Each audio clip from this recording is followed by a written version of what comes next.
So in the interest of time, we're going to go ahead and start.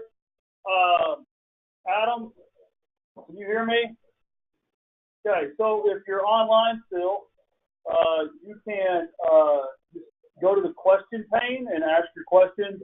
Adam will read them out and we'll answer them. We can go 30 minutes, we can go 10 minutes, we can go 2. We kind of blew through the day. I just got a good question I want to talk about, though. Someone asked that, okay, I bought all my houses kind of at the right time. I wasn't late to dance. Now I'm sitting on a ton of equity. Do I refinance now, sit on the cash, wait, etc.?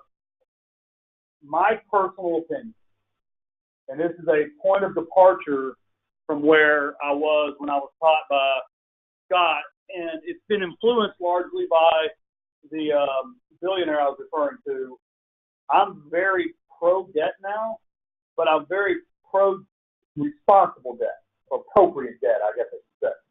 So what I've done with not all of my rentals, but most of them in the last 12 months, the ones that didn't sell, we've refinanced them because, obviously, that's not income when you refinance a house. So there's a good benefit there as far as having cash that you don't have to pay taxes on. And we are sitting on the cash, but I wouldn't say we're waiting. That's the only difference.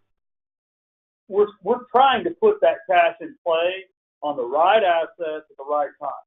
So if that means we're sitting on, $500,000 extra for a couple months, then more than we normally would, that's okay for me, because I also, if I can lock in a 30-year rate. So we remember that when we started building our portfolio, we paid 9.25% to the bank. I mean, with me, I know when you had like double-digit notes at one time, but it used to be prime plus 1% with all these bank loans. And in 04 and 05, when Scott and I would go to Sprint Property, I mean, we were paying 9.25% to the bank. So people talk about interest rates going up and they're getting high, but I mean, I don't know. Like, if I can lock in 30-year debt at 6.25%, I still think that's really good. You can lock in 30-year debt.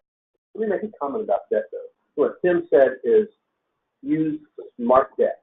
That's what he said earlier this morning. Yeah. There's no right, there's no wrong. I mean, what's right for you? But if you have heavy equity and you refinance before cash out, that is tax-free cash that you can then reinvest someplace else and utilize. And you can expense some of it. And, I mean, you can create expenses out of money that you didn't pay taxes on. I mean, and so based upon the situation, it's just what you need. If you can take this debt, go buy or this cash and buy a property debt-free, over here you're paying interest to your bank at, let's say, 5.5%, 6%. It may be on a 15-year amortization instead of 30. It's hard to get 30-year money a day because the bank's going to limit you to 4 to 10 yields. It's hard from a bank. Yeah. And so you're able to maximize dollars sometimes. So if you're sitting on this debt-free asset that helps to offset the debt that you just borrowed. Again, it's about being wise with your money and not over-leveraging to the point where you don't have anything. Yeah, and so to be transparent, a lot of these, we're going from 30, 35% LTV to 65% LTV, right? But if I'm pulling 30% of 200 out, right, and I'm able to load up on 60K of tax-free cash, also, you were talking about you got to eat. I run this business that operates on advertising and acquisitions and all that. Well, if I can pull 60 grand out here, that's one of the things that's helped me get beyond keeping only 10% of the houses. And, last year we kept about 30% of the houses. So, because you can refi and then you can keep one of the ones you found because you don't necessarily need to sell it so you can pay your advertising. And then you can do some of this bonus, this accelerated depreciation. I mean, I say refi, but don't just go say, hey, give me the max. I mean, keep it at 60, 65%. That's really easy money to get. You get a better rate from the national lenders. like Lending One, RCN, the guys at Lima, the guys at Finance of America, the old B2R. If you go with like a sub 70 LTV, you get a better rate because they feel like it's less. It's all risk-based pricing. They feel like it's less risky. You cash flow better. And so I would say right now, get as much of the 30-year debt as you can, but don't go above 70% of today's value because I think that could change. It's important for you, for everybody else too. Let's take an average of these national lenders. Yeah. What are their terms? What are they lending money at on an average? 3 to 4 points all in of cost by the time you pay all their fees and processing and underwriting and origination. You're looking at right now, if you have a 720 or greater mid FICO, you're getting 6 1/4. You can buy down the rate, which gets interesting On a 30-year term? on a 30-year net, a 30-year 6. Yeah. And right now it's interesting because one thing we've done is we'll pay 5 points instead of the 3 origination because on your P&L for the year it's more expense, but it lowers your rate, which then actually gets you more debt because it makes the property cash flow a little bit better. And so we'll do that. We get the year one expense of all the closing costs extra, and we lower our borrowing costs by sometimes 50 basis points. It's like I want to say for every point you pay, it's a quarter point. It's a 25 basis points, a quarter point less than rate. Well, say you keep that loan for 10 years, that 50 basis points adds up to a whole lot more than 1 point or 2 points. So, that's kind of what we're looking at. I would pull my calculator out, but it's upstairs, and it's run the numbers. Yeah. Always. Look at it. Adam, any online questions?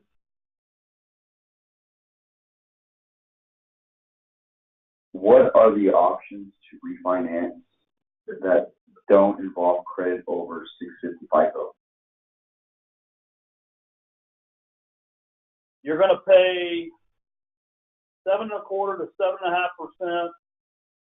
There's 2 lenders out there, and they're going to look at your experience. If you don't have enough experience, they're going to tell you to go get your credit score up. And I'm going to say or go asset rate. That on the 30-year mortgages, I'm going to go with your answer. Your small commercial banks aren't going to be as heavily credit-driven per se. Yeah, they want to see good credit. They want to see good financials. They want to see experience. It's just that it's going to be a different type of financing. If you've owned the property less than a year, you're putting 20% down. If you own it more than 1 year, they go off of appraised value.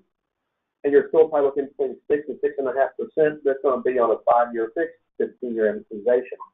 So again, a different cash flow model. Yeah, I mean, the reason that a lot of the 30-year money right now goes off of FICO, well, not goes off of FICO, but heavily factors FICO, is they plan to securitize the debt.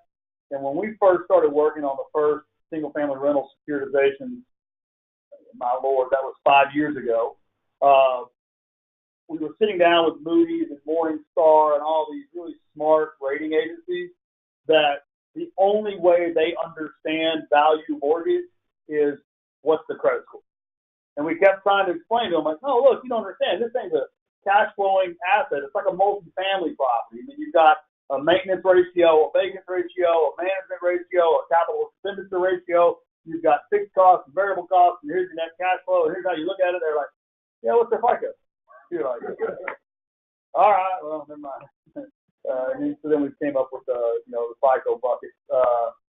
And I don't even think they care as much about the FICO as much as they look at the FICO. So I would say if you have a low FICO, you may want to look at marrying someone that has a better one. Or in my family, that's that Nevada way. In my family, I mean, we put another wife For a day, yeah. We keep almost all of the business operating credit and exposure on me, and we keep the really perfect appearance on my wife. And there's you know, there's times that we're carrying, you know, $200,000 in credit card debt on me because we're knee deep in, you know, rehabs and and there's times that it's zero, and you know that can make my credit score range from a low 6 to a high 7, just depending on what just happened. And when you have as many mortgages and things, I mean, here recently there was one that I had on automatic draft before we moved to a new bank account. They sent the letter to the old suite number, so I get the alert, you got a 30-day late. You know, I scream at the accountant, and I scream at the mailman, and I scream at the customer service person, and I scream at their boss, and finally get it fixed, right? Because I could prove that they sent the letter to the wrong thing, and I showed them how I just shut down this bank, and I opened up this bank, and, you know, whatever. The point is, things happen. So with my wife, we keep her very separate for the purpose of our long-term financing, because you just get a really, really, really good rate when someone has a bunch of cash and a really high credit score. I have a question. If you don't want to keep a property, why you don't put it by 50%? When I want to keep a property, why don't I put in a bi-weekly payment? Are you talking about to the debt or like You did. To me, it's just too much headache, but I'll let. I think you can do it either way. I mean, if you want to go through the mechanism of writing that check twice a week, whatever it might be, you can do that. On your mortgage company, you will make certain there's going to be applied principles of doing those things appropriately. And I'm not sure if your small commercial lenders, the small commercial banks, will work that way with you or not. They may or may not. Well, it doesn't matter. They offer that because by law, they are required to offer. That's consumer law, not commercial law. The other thing you got to worry about is, and I've seen this happen with clients, is they go out there and let's say they've got a $2,000 mortgage, and they know what they're doing. They're paying bi-monthly, right? But they're going to send in $1,000 and they're going to send another $1,000 in 2 weeks. Well, they book it in as $1,000 short payment. They've already put it in the record that they short paid it, and now it's going out to the bureaus or whatever it comes into their system, and you get whacked. And you're like, no, but I got another payment coming in. And they're like, well, we didn't know that, or our system's not built for that. See, they don't like that stuff. A lot of them, they know what you're doing. They're in the interest game. You're in the beat the interest game. They're in the I want you to pay interest. So I want you to pay the price so you don't do this anymore. Okay. So when I talked about that program where I could do it one time and start getting credit on it and then pay it, that solves all the added benefit for making it 4%, paying off a 4% is greater than anything where you split payments up. So it's doing the same thing you're doing without the headache, but you got to be careful. I find if you're going to do that, just from ease of operation, other issues, what that buy payment does is, again, is one extra payment a year primarily. That's what I do. Yeah, paying extra payment. Now, on my personal residence, I mean, we do the monthly payment on like automatic draft, and I want to say she makes like a extra $500 a month payment, just like it's drafted. That's what I would. Additional payment. Yeah, pay the payment and then set it up. Pay the full payment on the due date or before the due date, and then set up for the extra. Yeah, I think like most of the banks allow you to do multiple automatic payments. And just, yeah. So we do that on our personal house, on our business assets.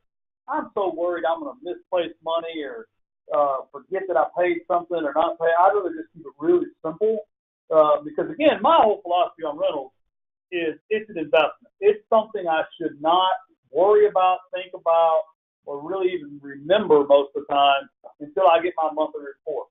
And then I like to review my monthly report like I'm a business owner, not like I'm a landlord.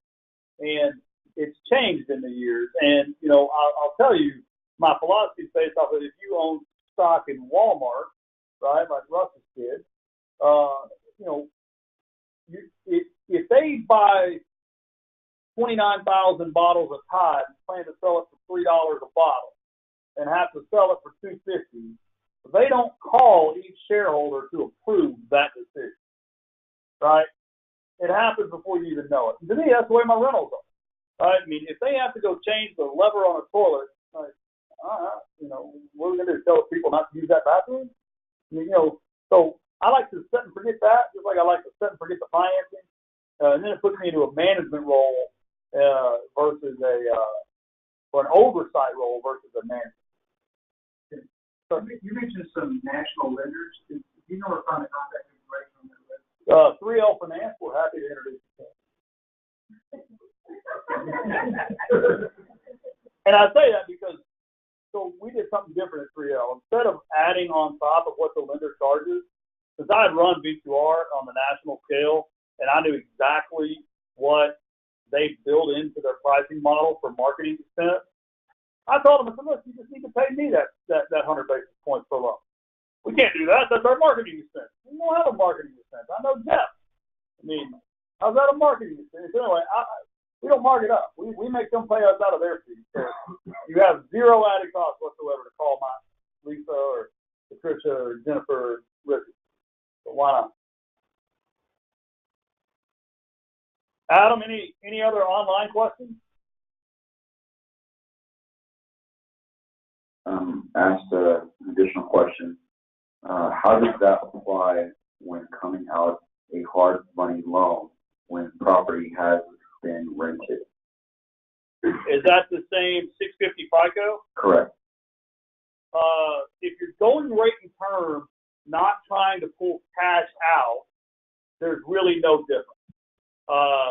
Rate and term. Okay, so rate and term refinance means the only things changing are the interest rate and the amount of term on the loan, right? So you're going from a 12-month hard money 12% loan to a 30-year 6% loan. So you're just changing the rate and the term. Cash out means you're changing the rate, term, and amount due. So you're actually pulling out extra equity, which from a capital market perspective is viewed as more risky. And just think of it like this. I'll tell you this, and I've talked to tens of thousands of borrowers. You got to view lending like you view your children coming to you for money, because that's the way lenders view you when you ask them for money. And most of the time, when your kid says, "Hey, Dad, I need like $100 and I'll be home at 1 a.m." You say, "Oh yeah, son, knock yourself out." No, you say, "Oh, what's 100 for? And where are you going to be till 1 a.m.?" Same thing goes when you go to someone and say, "Hey, look, I got a great deal for you. I'm happy to pay whatever your rate is, but I've only owned this for a month, and I want to go ahead and make $25,000, and you just give me the money." Oh, yeah, hang on. All right, like they want to talk to you about it. They want to understand what your business model is. Why are you pulling the cash out? What are you going to do with the cash? Do you have good credit? Do you pay your unsecured debts back on time? Because now they're advancing you operating capital, basically. You know, so it's you got to. And Lisa, we have these people call us all the time. If you're in a hard money loan and you're refinancing it to keep it as a rental, and you had it on MLS for 6 months and it didn't sell, and the rehab looks like my 9-year-old painted, and you're telling me how great the property is, and now you've decided to keep it as a rental, and you have no money left in your bank account. So, like, people that have hundreds of millions of dollars are not stupid, right? They know you ran out of money to pay your hard money lender, and now you want them to assume the debt because Mr. Horne over here is like, we need to do something to get this house sold, or I'm going to own the house, not you. Not to say that you're that type of lender, but, I mean, risk is risk, right? So, so I had a guy the other day, I mean, he brings me these 2 great deals, and they're just fantastic, and they're almost done rehab a year later, and if I can just refinance the hard money lender and spot him $100K, everything's going to work out great for me. You know, it's like, no, you just need to go work a deal out with your existing hard money lender. Well, they're supposed to be foreclosed tomorrow. Oh, okay. So that's the reason for your call. So, yeah, whoever's asking that question, there's no way to generically answer it without knowing how long they've owned it, what it's going to rent for, why it's not rented yet, if they're going to put it up for rent. So send me an email, send Scott an email, just reach out, and we can go through the exact scenario with you, because lending is very situational. I was upstairs working a bit, and there's just coming a loan just like that, where the guy's this commercial building, about $275 on a refinance. He owes $75,000. What's the first thing you ask? What you gonna do with $200K? What you gonna do with $200K? Both in their portfolio and his cash flows, it's like, are we paying off debt? I'm considering cross-collateralizing in order to get a property along with that. So as lenders, smart money invests and lends wisely. Like y'all need to be buying and selling houses wisely in that regard, in the same items.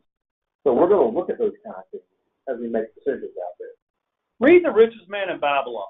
I'm telling you, read the book.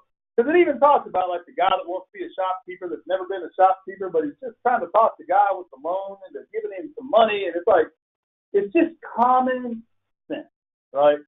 And I've seen this dude, I'm not going to tell Scott's business, but the recession, he was a very honorable man in a very dishonorable time. I mean, he had people, like, forging notes and buying boats and, I mean, all kinds of crazy stuff with refinance. Like, people will fake a deed, get a couple $100K, go buy a Bugatti, or I don't know if you can do that with a couple $100K, but I don't know. The point is, like, lenders understand the risk involved. So just, you know, if you're upfront with them, especially if it's a local guy like Scott that has access to his own balance sheet, they'll find a way to help. But if you try to, like, you know, big dog them and, you know, act all grandiose, you're probably just going to get a standard reply. I will give y'all one more example because I'm working on it. I'm dealing with Fort Worth. It was supposed to have been a simple buy, fix, and sell in and out. 20 months ago. I've known the guy for 20 years. He's a very honorable guy out of Oklahoma. He's in Florida doing some other things, not paying attention. I could have foreclosed on him. I'm still thinking about that. I gave him two options. Either put more capital up, more capital down, or you're done, we're going to partner it, or you're out of the deal completely. But you find a way. And what you want to do if you're looking for money, it is about rate and term and cost. Do the math. And then it's about also who you're doing business with and what are they going to do when you reach the end of the road that is out there. I'll say this. Don't be so stuck to percentages in this business, like LTV and ARV and all that. Because that's really, in my opinion, is lazy man real estate. Or lazy woman real estate. Don't want to leave y'all out. Because to me, lazy person real estate, because some are not men or women. Lazy person real estate. They got to come up with a real estate phone out. Lazy person real estate. So you don't want to do lazy person real estate because I'm so in trouble on this webinar. We're going to edit that part of the video. We're going to edit that part of the video out. You don't want to do that because, like my wife, we just did the deal in Glen Heights. It was like a nice little 3-2 one-car garage brick house built in like '82. I bought it for $100. We put it on MLS, sold it for $112. It's kind of a thin deal. But I knew it was worth $160. I had a GC bid for $23,000. I was going to give it a couple weeks. If I didn't get at least $110, make a quick $5, I was going to go ahead and just fix it up and then sell it for $160. And if not, it made a perfect rental because it was built in '80. You know, just kind of had the right method. And I knew once it was fixed, you know, fun would probably buy it. Well, she goes, hey, that's kind of a thin deal. And I couldn't even tell you what the percent LTV was on it. It didn't matter. Run your numbers based off your numbers, right? I tell people all the time, I want a 70 LTV deal. Why? Well, that's all the loan I can get. Well, that's a bad way to look for houses. Right? Like, my thing is, say you want to make $200,000 this year. Well, do $20,000, $10,000 deals. Or do $10,000, $20,000 deals. Or do $4,000, $50,000 deals. Right? Don't look at the LTV.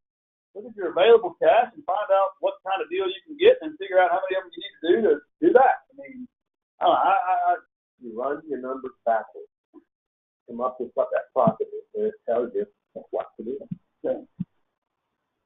Anything else online, Adam? Nope. Anything else in the room? Just ask the room a question. What are y'all doing today in real estate? They're staring at you like, I thought I was going to have a beer. But, you know, you asked a rhetorical question. So, I mean, who's doing what? Who is buy, fix, and sell? How many of y'all done? Okay. Successful? Yes. Made money? Yes. Made as much as you wanted to? I won't know. The third one's on the market. Okay. Got that. So, we got buy, fix, and sell. Who's doing buy and hold right now? Rental or what? Okay. Do you have your long-term financing in place? Did you go through mortgage company or bank? Okay. So you've only done what? 3 or 4 of those total? Okay. With mortgages? Yeah. So National. you're placing with the national lenders, which come out that way? Okay. So you've got so many people, when they are out looking for money, they think traditional mortgages are going to cap you at 4 to 10. Unless you get out to, We got smart people in there. I like that. That's great. I have a question. There's an unusual phenomenon. The 2 houses that we sold, one in Grand Prairie, one in Irving. Both houses were under contract. This is just one before the other. Grand Prairie was first. They were under contract 4 times and fell out 4 times before we sold them. The same thing occurred in Irving. In fact, the one guy put $5,000 down and still walked away from it. So is that something that's going on in the air? Is that like in the last 36 days? Yeah. And you said put 5,000 down and walked away from the deal. Like, you know, I'm sorry, it's that's 6 months. I want to go over. I think that's an issue of the demographics of the neighborhood you're in a little bit because, you know, whoever's going to be buying a home, it's going to be their homestead. Should have already been to their mortgage lender, know exactly what it is they could do. You know, I get putting up $500 earnest money, I get putting up $1,000 based upon the size of the home and whatnot, the value, but not 5 when it's buying a $500,000 house. is that an investor deal? I don't think oftentimes either something happened to him that caused him to lose his financing. It could be very legitimate. I don't think the marketplace changed. Well, last year we had a lot of people that backed out during the auction period for nondescript reasons. And my wife and I, we figured it was one of 2 things. It was either they were writing 9 contracts over the weekend and seeing which one would stick, or a lot of times, I talked to one realtor and they kind of gave me a window. These people look for a house for 6, 7 months and they can't find a house, then they get a house, and it just scares the crap out of them.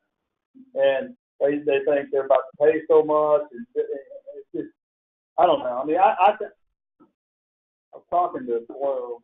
I just feel like the last 4 months has been an anomaly caused by a temporary cooling that was more seasonal than anything.